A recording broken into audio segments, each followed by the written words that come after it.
جو صاحب نصاب ہے اس پر قربانی واجب ہے۔ اور پھر آپ جانور کے خریدنے میں محتاط رہنا، آپ جب جانور خریدنے جائیں تو دیکھو 1 سال کا ہونا شرط ہے، اس کے 2 دانت اس کی علامت ہے، اور اس کے بعد عیب دار نہ ہو کہ پتہ چلے لنگڑا ہو، چلنے سے قاصر ہو، یا اس کے دانت جھڑ گئے ہو، یا اس کا کان جو ہے روپے میں 12 نہ کٹا ہو، 4 نہ کٹا ہے 12 نہ باقی ہے تو گنجائش ہے، لیکن اگر 12 نہ ہی کٹ گیا تو قربانی آپ کی صحیح نہیں ہوگی، ٹھیک ہے نا۔ یہ اس طرح سے محتاط انداز میں آدمی جانور خریدے۔ 2 انجینئر صاحب تھے، ایک لطیفہ سن کے بعد ختم کر دوں گا، اس سے آپ ہوشیار ہو جانا۔ 2 انجینئر صاحب تھے، ایک منڈی میں گئے جانور خریدنے، تو جب منڈی میں داخل ہوئے تو اس منڈی میں بہت سارے جانور بکتے تھے، ہر قسم کے جانور بک رہے تھے۔ منڈی کے آخر میں پہنچے، ایک بڑا خوبصورت بکرا لیا، ایک شخص کھڑا تھا، پوچھا یہ کتنے کا؟ اس نے کہا 35,000۔ کتنا کہا؟ 35,000۔ تو ان انجینئر لوگوں، دونوں انجینئروں سے بکرے والے نے کہا بھائی دیکھو میں دیہاتی آدمی ہوں، کسان آدمی ہوں، اس بکرے کو بیچ کر مجھے گدھائی خریدنا ہے، اس بکرے کو بیچ کر کیا خریدنا ہے؟ گدھا خریدنا، مال برداری کا کام کروں گا، بھٹے پہ لگاؤں گا، اینٹا اٹھاؤں گا، گارا کراؤں گا، یہی کمانا ہے۔ ایسا کرو آپ مجھے گدھا لا کے دے دو اور یہ بکرا لے کے چلے جاؤ۔ تو ان دونوں نے کہا یار یہ تو بڑا سستا سودا ہے، 35,000 کا بکرا ہے اور گدھا تو بمشکل تمام 6-7 ہزار میں مل جائے گا۔ تو اس میں دونوں میں سے ایک نے کہا یار جب ہم منڈی میں داخل ہوئے تھے نا، گیٹ پہ گدھا والا کھڑا تھا، دوڑتے دوڑتے گئے وہاں، پوچھا گدھا کتنے کا؟ اس نے کہا 8,000 کا۔ بولے لے 8,000۔ کیا کہا؟ لے 8,000 روپے، 35,000 کا بکرا ملنا تھا۔ گدھے کی رسی پکڑ کے دوڑتے دوڑتے آئے، جب آخر میں منڈی کے کونے پہ تو بکرا والا ندارت، بکرا والا کیا ہو گیا؟ وہاں سے رفو چکر۔ پھر گدھے کی رسی پکڑ کے منڈی کے دروازے پر آئے تو یہاں گدھا والا رفو چکر۔ وہ دونوں انجینئر گدھے کی رسی پکڑے مارکیٹ میں گھوم رہے کہ اب کریں تو کیا کریں، اب کریں تو کیا کریں؟ یہ گدھا والا وہ بکرا والا دونوں ملے ہوئے تھے۔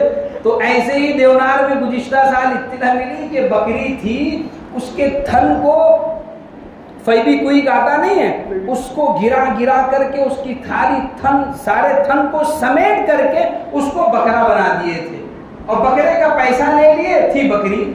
تو میرے عزیزو دھوکے بازی بہت ہوتی ہے، ہوشیار رہیے گا، ہوشیار ہو کر جانور خریدے گا۔ اور جو حضرات حصہ لینا چاہتے ہیں نماز کے بعد ملاقات کر کے حصہ لے لیں۔ وآخر دعوانا الحمدللہ۔